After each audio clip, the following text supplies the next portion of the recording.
오직 예수님의 이름을 높이기 위해서 이 자리에 모이신 여러분들 위해 하나님의 크신 은혜와 축복이 함께 하시기를 주님의 이름으로 축원합니다.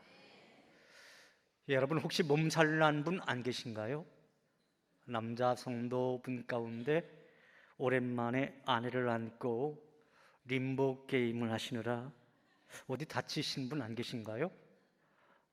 우리는 지난 주일에 전교인 한마음 체육대회를 가지면서 정말 저 화면에 보듯이 행복하고 즐거운 시간을 보냈습니다. 많은 성도들이 수액초등학교 운동장에 모여서 오랜만에 함께 소리 높여 응원봉도 두들겨 보고요, 그리고 함께 뛰기도 하면서 친교의 나눔을 가졌던 기쁨의 시간이었습니다. 저는 지난주일 그 한마음 체육대회를 지켜보면서 서로 격려하고 또 서로 양보하며 기뻐 웃음 짓는 성도들의 모습을 보면서 우리나라의 정치 현실도 저런 모습이었으면 얼마나 좋을까 생각해 보았습니다. 그러나 작금의 우리나라 정치 현실은 국민들에게 혼돈과 실망을 주고 있는 것이 사실입니다. 제가 대학교에 다닐 때 당시 교회에 다니는 청년들의 토론 주제가 있었는데요, 그것은 종교가 정치에 관여를 해야 하느냐 하지 말아야 그것에 대한 문제였습니다. 사실 이러한 주제는 역사 이래로 오랫동안 논쟁거리가 되기도 했었던 주제였지요. 그럼에도 제가 대학 다닐 때 이러한 논쟁이 불거졌던 이유는 그 당시가 1980년대였던지라 우리나라가 정치적으로 참 민감했던 시기 아니었습니까? 그래서 그 당시 많은 교회와 기독교 단체들은, 그리고 교회 청년들은 조국의 그 직면한 그 현실을 놓고 고민할 수밖에 없었던 거죠.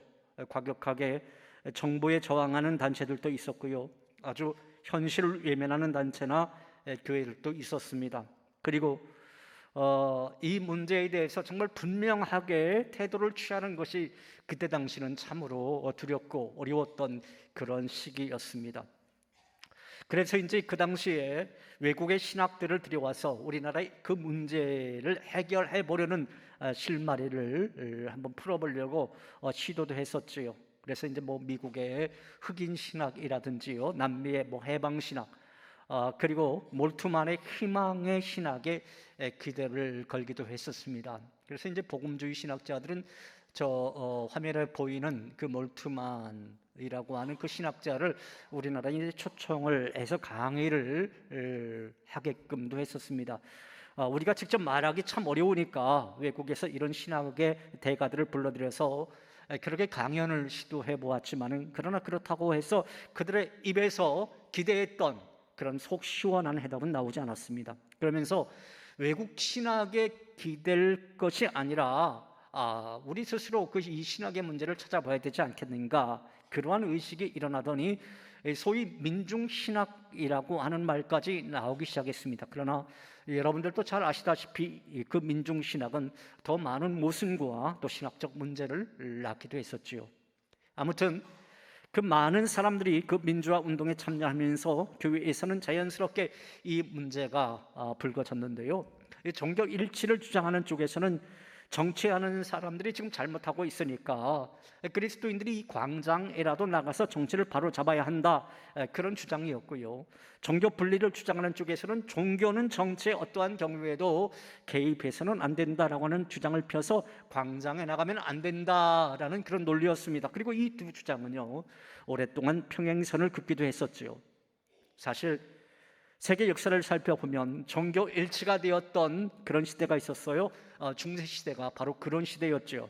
이 시대에는 종교가 완전히 정치를 지배하던 시기였습니다. 당시에 여러분 로마 교황청이 얼마나 힘이 많았습니까? 저 화면에 보듯이 그 왕이 즉위하고 못하고를 교황이 좌지우지하던 그런 시기였어요. 그런데 정말 이상한 것은요, 그러면 정치가 정말 잘 될 줄로 알았었는데 오히려 더 큰 문제가 발생하더라는 거예요. 역사가들은 이 시기를 종교의 암흑시기다 그렇게 말할 정도입니다. 그에 반해서 종교 분리가 있었던 그러한 시대도 있었어요. 정치가 어떻게 되든 종교가 상관을 하지 않던 시대를 말하는 거죠. 이렇게 되니까 또다시 문제가 발생합니다. 어떤 문제냐? 교회가 세상 가운데 있지 않습니까? 교회가 세상 속에 있는데 그 세상에 대해서 관심도 없고 영향력도 전혀 없다라고 한다면 결국은 교회와 교인은 그 사명을 온전히 감당하지 못하는 무기력한 존재가 되어버리고 말더라라는 거예요. 사실 정교 일치나 정교 분리는 모두가 장단점이 있습니다. 이 세상에 완전한 제도라고 하는 것은 존재하지 않기 때문인 거죠. 우리가 살아가는 세상에는 이렇게 불완전한 구조를 갖고 있지만 이런 사회 속에서 우리는 현재 살아가고 있습니다. 그렇다면 우리가 이러한 세상 속에서 어떻게 하나님의 뜻을 이루며 살아갈 것인가? 사실 정치 문제만큼 사람들을 흥분하게 만들고 또 사람들을 분열시키는 문제도 없는 것 같습니다. 요즘에 여당과 야당 사사건건 부딪히지 않습니까? 또 저 화면에 보듯이 그렇게 줄다리기 하고 있지 않습니까? 여러분, 이럴 때에 우리 그리스도인들은 어떤 태도를 가져야 하는 것일까요? 우리 크리스천들도 저 여당과 야당이 그 분열되듯이 그렇게 세상 사람들과 똑같이 이 정치 문제로 분열되어야 하는 것일까요? 다행스럽게도 오늘 성경 로마서 13장과 디모데전서 2장에 있는 말씀을 통해서 사도 바울은 이러한 그리스도인들의 국가관에 대해서 우리들에게 설명을 해주고 있습니다. 사랑하는 여러분, 아무쪼록 오늘 선포되어지는 이 하나님의 말씀을 통해서 그리스도인으로서 올바른 국가관을 갖는 우리 모두가 다 되기를 주님의 이름으로 축원합니다. 우리가 우선 살펴볼 것은 이 국가 제도가 언제부터 시작되었을까라고 하는 문제입니다. 이 국가 제도에 대해 구약 성경에 보면은 하나님께서 원하시지는 않으셨지만 인간들의 요구에 하나님께서 허락한 제도였다라고 하는 것을 알 수가 있어요. 이스라엘 역사에서 이제 사사 시대가 있었잖아요. 사사 시대 후에 왕정 시대가 시작되었는데요. 사울 왕이 첫 번째 왕이고 또 다윗 왕이 두 번째 왕이었고 그리고 제 왕이라고 했던 솔로몬이 세 번째 왕이었죠. 이 첫째 왕인 사울 왕이 세워지기까지 이 왕을 세우는 문제로 여러분 어떻게 했습니까? 이스라엘 백성들과 그리고 그 당시 이제 사무엘 선지자 사이에 어떤 갈등이 있었어요. 백성들은요, 이스라엘도 이웃 나라처럼 왕을 세워줬으면 좋겠다. 그래야 국방력도 튼튼하고 그래야 뭐 한 마음 되어서 이 나라를 잘 이끌어갈 수 있지 않겠느냐라고는 그런 논리였어요. 그러나 사무엘 선지자의 생각은 달랐습니다. 그 백성들의 요구에 반대했어요. 바로 이러한 생각 때문이었죠. 여호와 하나님이 우리의 왕이신데 우리 인간이 어찌 왕을 요구하는가? 안 된다라고 하는 것이었습니다. 그런데 결국 하나님께서는 이스라엘 백성들 그 손을 들어주었습니다. 하나님은 사무엘 선지자에게 백성들의 요구대로 왕을 세워주어라 그렇게 말씀하셨어요. 그래서 첫 번째로 세워진 왕이 여러분 누구였다고요? 사울 왕이었던 거죠. 그러니까 여러분, 이 세상의 이 국가 제도라고 하는 것은 가정이라든지 교회와는 달리 하나님의 작품은 아닌 겁니다. 가정과 교회는 하나님께서 직접 그렇게 세우라고 말씀하셨어요.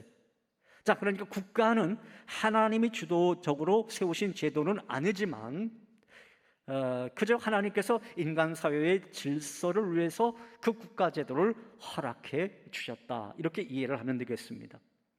중세의 그 유명한 신학자가 있었죠. 어거스틴이라고 하는 그 신학자. 이분이 이제 신국론이라고 하는 책을 썼어요. 저 앞에 보이는 저 책인데요.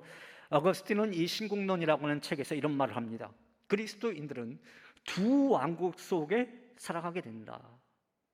하나님 나라 시민으로서 살아가는 동시에 세상 나라의 시민으로 살아갈 수밖에 없다라는 것입니다. 여러분, 이 말씀을 기억하면서 이 시간 과연 사도 바울은 이 그리스도인의 국가관에 대해서 어떻게 말하고 있는지 우리가 세 가지로 나누어서 살펴보도록 하겠습니다. 첫째로 그리스도인들은 국가의 권세에 복종하라 그렇게 말씀하고 있습니다. 한번 따라 해보겠습니다. 국가의 권세에 복종하라.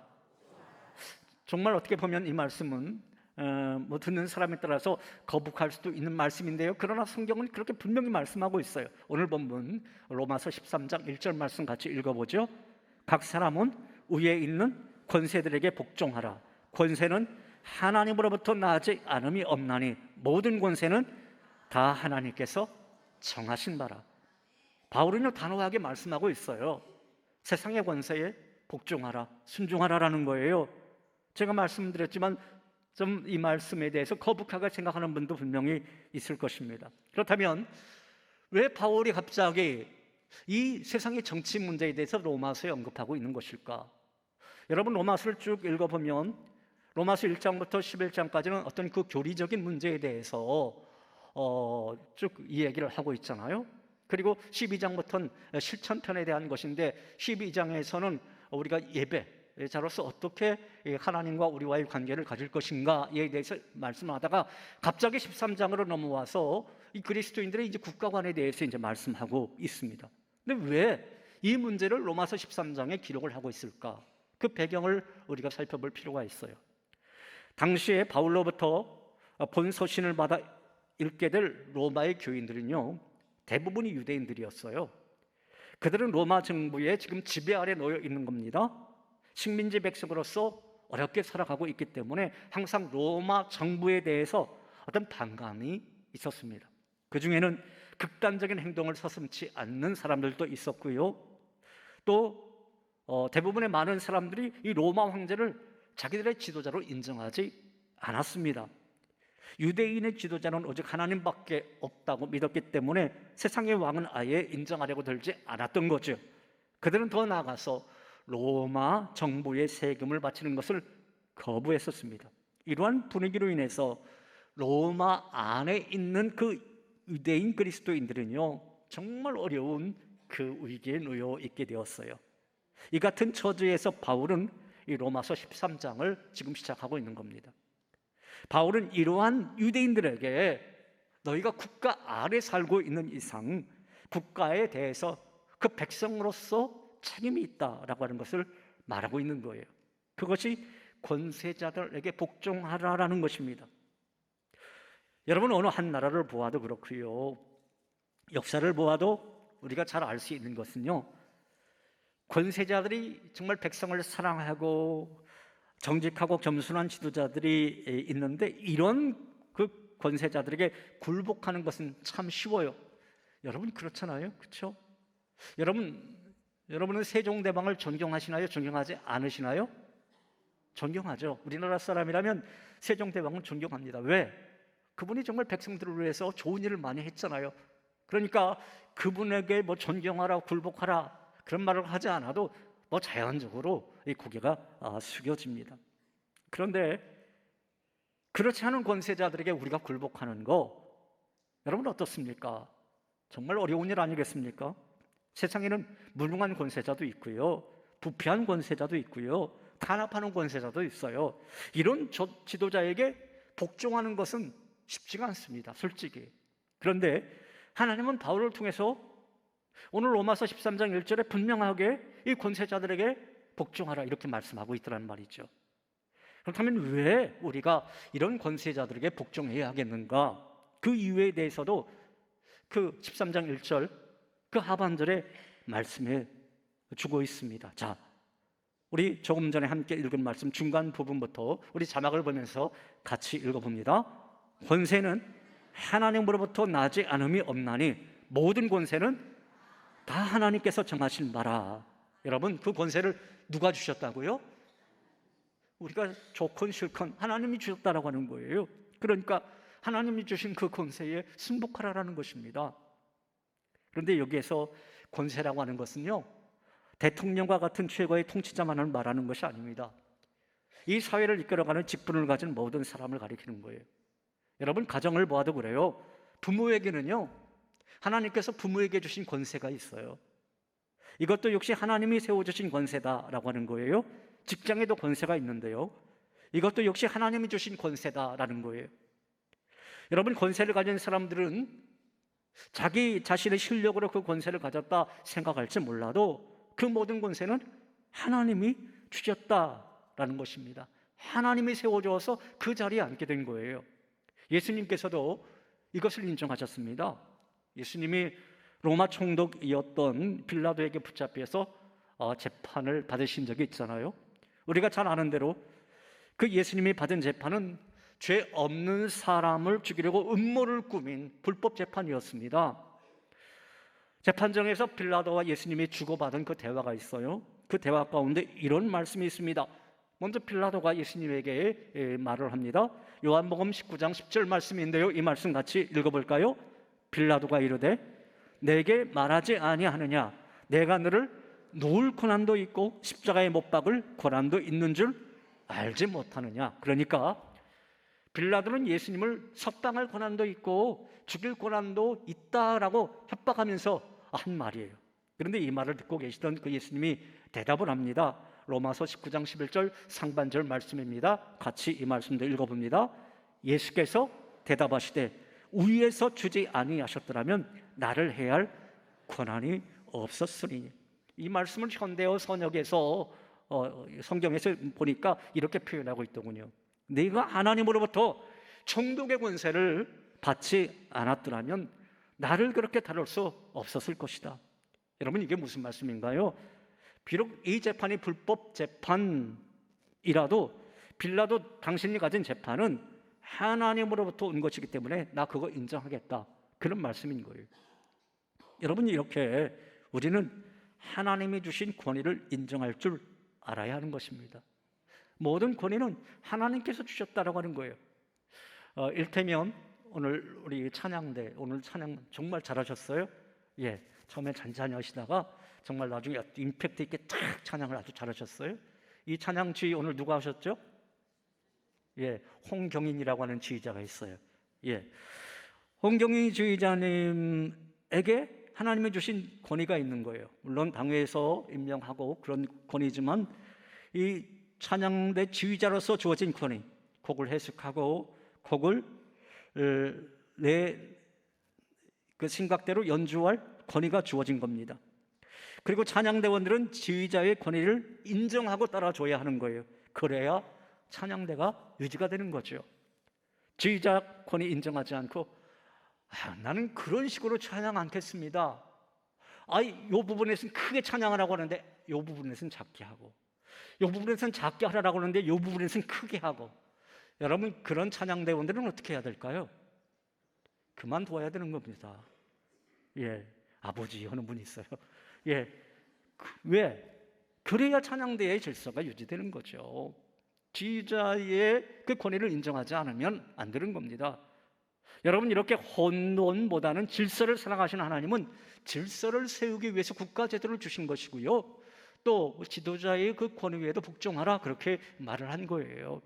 사랑하는 여러분, 우리 그리스도인들은 하나님이 주신 그 권세에 늘 순복할 줄 아는 국가관을 소유하시기를, 그래서 이 나라 대한민국의 질서가 다시 잘 회복되는 그러한 은혜가 있기를 주님의 이름으로 축원합니다. 둘째로, 그리스도인들은 국가에 대한 의무를 잘 지키라는 것입니다. 한번 따라해 보겠습니다. 국가에 대한 의무를 잘 지키자. 오늘 이어서 나오는 본문의 말씀을 보면 세금 문제에 대한 말씀이 나오네요. 우리가 한 나라의 국민으로서 여러 가지 의무가 있잖아요. 여러분, 제가 문제를 하나 내겠습니다. 답을 먼저 이렇게 딱 올려줬네요. 우리나라 국민의 4대 의무 무엇이죠? 같이 읽어볼까요? 예, 국방의 의무, 근로의 의무, 또 교육의 의무, 납세의 의무. 저 4대 의무 가운데 오늘은 이 납세의 의무에 대해서 성경은 말씀하고 있어요. 함께 7절 말씀, 본문 말씀 읽어봅니다. 모든 자에게 줄 것을 주되 조세를 받을 자에게 조세를 바치고 관세를 받을 자에게 관세를 바치고 두려워할 자를 두려워하며 존경할 자를 존경하라. 한마디로 세금 제대로 내라라는 것입니다. 국가에 낼 세금 정직하게 내라라는 거예요. 이것은 세상 사람들의 의무일 뿐만 아니라 그리스도인들의 의무이기도 하다라는 것입니다. 여러분, 우리 그리스도인들은 탈세해서는 안 됩니다. 내야 할 세금 제대로 내야 합니다. 세금 많이 낸다라고 하는 것은요, 그만큼 많은 축복을 받았기 때문 아니겠습니까? 축복을 받은 것만큼 먼저는 감사함으로 하나님 앞에 드리고 또 사회에도 환원해야 하는 것이 성경적인 원리인 겁니다. 예수님께서도 이러한 사실을 마태복음 22장 21절 말씀 통해서 말씀하셨잖아요. 자, 이 말씀 어떤 말씀인가요? 같이 읽어봅니다. 이르시되 그런즉 가이사의 것은 가이사에게, 하나님의 것은 하나님께 바치라 하시니. 우리가 이 땅에 사는 날 동안에 하나님의 법도 잘 지킬 뿐만 아니라 이 땅의 법도 잘 지켜나가야 한다는 거예요. 하나님께 감사를 잘할 뿐만 아니라 세금도 잘 내야 한다는 것입니다. 그런데 자, 이 성경 안에 이 배치되어지는 이 문제를 어떻게 할 것인가? 무슨 말이냐? 우리가 세상 권세를 인정하고 그 권세에 순복하고 국가에 세금을 내는 것이라 할지라도 성경 말씀과 배치되면 어떻게 할 것인가? 이 문제가 나와요. 그때는 항상 신앙 양심에 비추어 보아야 한다, 이렇게 말씀하고 있습니다. 한번 따라해 보겠습니다. 신앙 양심에 비추어 보아야 한다. 자, 예를 들어 보겠습니다. 일제시대 때에 신사의 절하기를 강요하며 기독교를 탄압을 했습니다. 이러한 경우를 마주했을 때 우리는 어떻게 해야 할 것인가? 이제까지의 말씀대로라면 모든 권세는 하나님으로부터 왔기 때문에 국가의 명령에 복종해야 하는 거예요. 신사에 절을 해야 하는 겁니다. 자, 그런데 이것은 하나님의 법에 어긋나는 것 아니겠습니까? 하나님의 법에 어긋나는 일이기 때문에 우리는 결코 세상의 법을 따라서는 안 된다라는 거예요. 하나님의 법이 세상의 법보다 우선하기 때문에 세상 법과 하나님의 법이 충돌하면 먼저 하나님의 법대로 따라야 한다라는 거예요. 그것이 오늘 본문 5절 말씀 통해서 살펴볼 수가 있습니다. 5절 말씀 같이 읽어봅니다. 그러므로 복종하지 아니할 수 없으니 진노 때문에 할 것이 아니라 양심을 따라 할 것이라. 이 말씀은 우리가 세상의 권세와 하나님의 권세에 순복할 수 있는 좋은 기준에 대해서 말씀해 주고 있는데요, 5절에 이 양심을 따라라고 하는 말씀을 성경 원어에서 깊이 살펴보면은 신앙 양심을 따라 이렇게 말씀하고 있습니다. 즉 하나님의 말씀을 따라서 하라, 그 말씀인 거예요. 하나님의 말씀을 따르면서 세상 권세에 굴복하라라고 하는 말씀의 의미가 되는 것이죠. 여러분, 이 말씀을 우리가 주의 깊게 살펴보아야 합니다. 가장 우선적으로 하나님의 법을 생각하고 그 다음에 세상의 권세를 생각할 수 있어야 한다는 거예요. 가령 예를 들어서 직장 상사, 어떻게 보면 직장 상사는 위에 있는 권세잖아요. 근데 세금을 탈세하라 이렇게 명령을 합니다. 여러분, 따라야 할까요? 따르지 말아야 할까요? 이건요, 따르지 말아야 하는 겁니다. 왜? 신앙 양심상 그 명령을 따라서는 안 되는 거예요. 힘이 센 조폭이 말합니다. 야, 너 저기 가서 물건 좀 훔쳐와. 따라야 할까요? 따르지 말아야 할까요? 신앙 양심상 이거 따르지 말아야 한다라고 하는 거예요. 무슨 일을 하기에 앞서서 이것이 하나님의 말씀에 어긋나는 건지 어긋나지 않는 건지 이거 살펴봐라. 모든 행위에 있어서 그 일이 하나님 앞에 영광 돌리는 것인지 아니면 하나님의 영광을 가리는 것인지 이거 먼저 생각해 보라. 그리고 그 이후에 세상의 법을 따르라. 이게 결국 하나님의 뜻이다라고 하는 것입니다. 사랑하는 여러분, 그리스도인이 된 여러분들은 국가에 대한 의무를 잘 지키시되 하나님의 말씀에 어긋나지 않게 의무를 다하시는 참된 그리스도인들이 다 되시기를 주님의 이름으로 축원합니다. 셋째로, 그리스도인들은 정치 지도자를 위해 기도해야 한다는 것입니다. 한번 따라 보겠습니다. 정치 지도자를 위해 기도해야 한다. 이 사도 바울은 로마서에 이어서 디모데전서에 있는 말씀을 통해서 우리 믿음의 사람들도 정치 지도자들을 위해서 기도해야 한다, 이 말씀하고 있어요. 자, 오늘 디모데전서 2장 1절 2절 말씀 같이 이 말씀 읽어봅니다. 그러므로 내가 첫째로 권하노니 모든 사람을 위하여 간구와 기도와 도구와 감사를 하되 임금들과 높은 지위에 있는 모든 사람을 위하여 하라. 이는 우리가 모든 경건과 단정함으로 고요하고 평안한 생활을 하려 함이라. 지금 사도 바울이 디모데에게 보내는 편지글 속에 네가 정치 지도자를 위해서 기도해야 되는 이유가 있다. 그 이유는 그 대통령과 정치 지도자들이 정치를 잘 해야 우리가 경건한 삶을 사는데 유익이 될 뿐만 아니라 고요하고 평안한 생활을 할 수 있기 때문이다라고 하는 거예요. 여러분, 그래서 우리가 이 선거라고 하는 것을 정말 잘해야 하는 겁니다. 감사하게도 오늘날 우리는 더 적극적으로 정치에 참여할 수 있는 시대 속에 살아가고 있어요. 옛날에는 국민이 권력자를 직접 뽑을 수 없었잖아요. 그러나 오늘날에는 그 많은 나라에서 국민이 직접 지도자를 선거를 통해서 뽑는 그런 시대가 되었습니다. 이렇게 국민이 지도자를 직접 뽑는 것은 국민의 큰 권리이자 책임인 것입니다. 나쁜 지도자를 뽑으면요, 그 피해를 고스란히 국민들이 받을 수밖에 없는 거예요. 그러나 좋은 지도자를 뽑으면 그 혜택도 국민들이 받게 되는 것입니다. 그러므로 그리스도인들은 국민으로서의 권리인 선거권을 잘 행사해야 되는 것입니다. 지혜롭게 응해야 하는 거예요. 투표할 때 누가 국가를 위한 좋은 지도자인지 생각하면서 정말 신중하게 행사할 수 있어야 되겠다라는 것입니다. 여러분, 그리스도인들은 지방색의 영향을 받아서도 안 되는 겁니다. 또 저 사람 교회 다니는데 무작정 교회 다닌다고 뽑아서도 안 되는 거예요. 인지상정으로 분별력 없이 지도자를 뽑아서도 안 될 것입니다. 그럼 누구를 뽑아야 되는 것인가? 영성신학자 C.S. 루이스가 순전한 기독교라고 하는 책을 썼어요.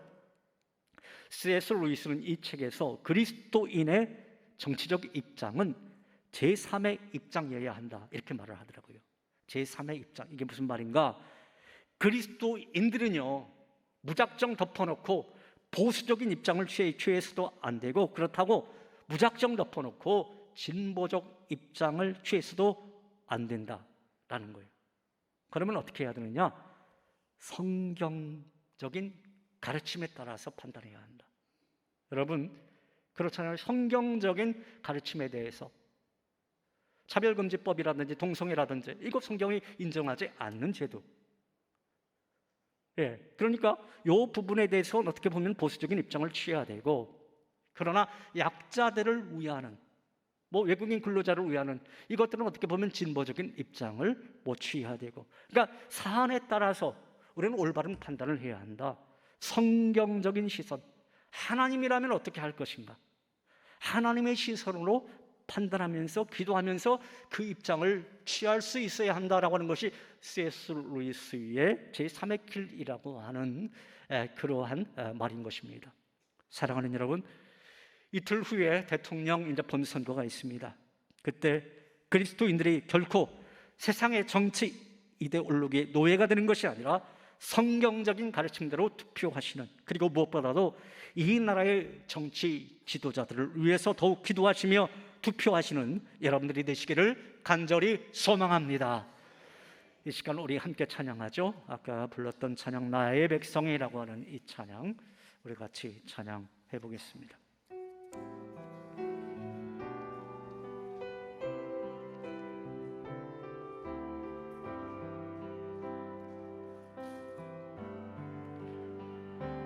나의 백성이 다 겸비하여 내게 기도하며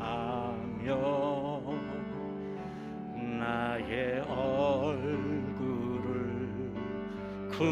구하여서 그 악한 길 떠나면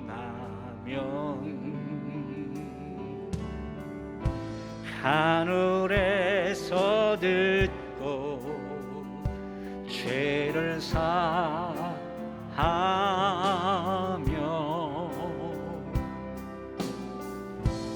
그들의 땅을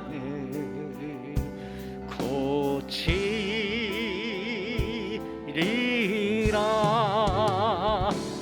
아버지여 고쳐주소서.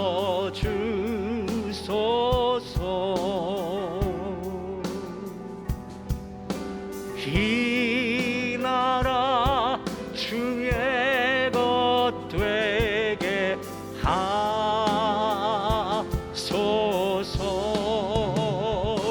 주 하나님 간절히 기도하오니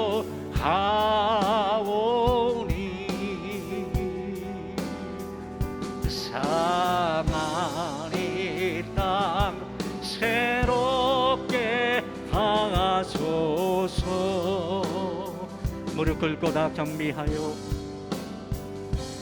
무릎 꿇고 다 경비하며 주께 기도하리. 주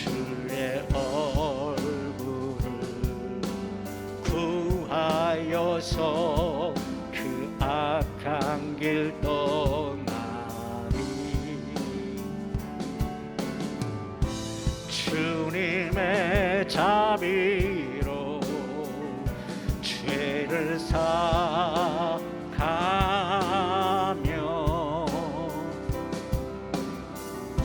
주님의 자비로 임하소서. 우리 양손 높이 들고 아버지여 아버지여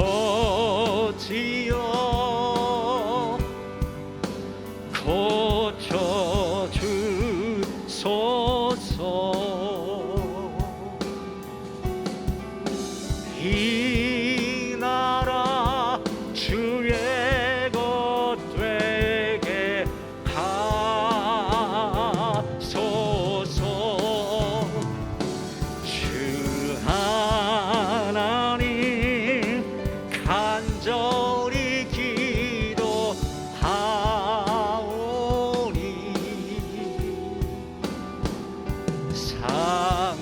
상하리 땅 새롭게 하소서. 아버지여 고쳐주소서. 아버지여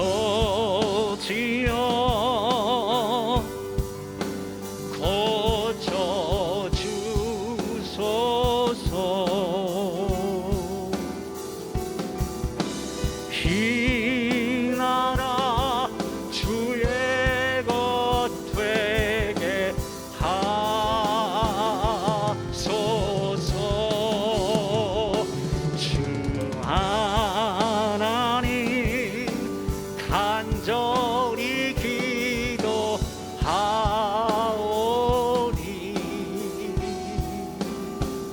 상하리 땅 새롭게 하소서.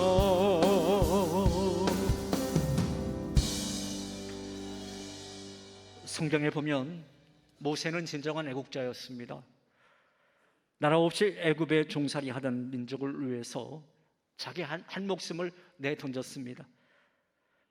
바로의 공주의 아들로 보장된 희망찬 미래를 나라를 위해 포기했습니다. 심지어 범죄한 이스라엘 백성들의 죄를 용서해 주시지 않으면 차라리 생명책에서 내 이름을 지워달라고 중보기도 하기도 했었지요. 신약을 보면 바울도 진정한 애국자였어요. 바울은 이방인들을 위해 사도로 세움을 받았습니다. 그래서 정말 목숨 걸고 복음을 전하는데 앞장을 섰던 그러한 사람이었어요. 그러나 로마서 9장에 있는 말씀 보면 이방인을 위한 사명을 감당하면서도 그 나라와 민족을 위한 마음이 그치지 않는 고통이 있다고 그는 실토하고 있습니다. 그러면서 저 감옥 안에서도 자기 민족의 구원을 받을 수 있다면 자기가 차라리 저주를 받아 그리스도에게서 끊어질지라도 원하는 바라고 그렇게 간구를 했습니다. 2차 세계대전 당시 프랑스의 한 병사가 가슴에 총탄이 박혀서 그것을 빼내는 수술을 받는 중에 이렇게 말을 했다고 합니다. 좀 더 깊이 째보십시오. 내 가슴속 깊이 조국이 들어 있습니다. 여러분, 6월 3일 제21대 대통령 선거 본투표를 이틀 앞둔 우리 그리스도인들 가슴속에 조국이 들어 있어야 되겠습니다. 아, 대한민국, 이 소중한 이름이 우리 마음속에 들어 있어야 되겠습니다. 나라를 사랑하는 뜨거운 마음이 내 안에 머물러 있어야 되겠습니다. 사랑하는 여러분, 부디 여러분 모두 국가의 권세에 복종할 줄도 알며 국민의 의무도 다할 줄 알며 특별히 이 나라와 이 민족의 지도자를 위해 기도할 줄 아는 참된 그리스도인들이 다 되시기를 주님의 이름으로 축원합니다. 하나님 아버지, 감사합니다. 이 민족이 여러 가지로 어려운 상황 속에서도 언제나 하나님은 대한민국 이 나라 편이었음을 우리는 잘 알 수 있습니다. 하나님 아버지, 지금 이 나라는 여러 가지 혼돈 속에 있습니다. 아버지 하나님, 이 나라 정치 현실이 안정되게 하여 주시옵소서. 그리스도인의 올바른 국가관을 가지고 늘 이 나라와 이 민족을 위해서 기도하고 또 새로 뽑힐 대통령을 위해서 기도를 쉬지 않는 우리 모두 다 되게 하여 주시옵소서. 예수님 이름으로 기도하옵나이다. 아멘.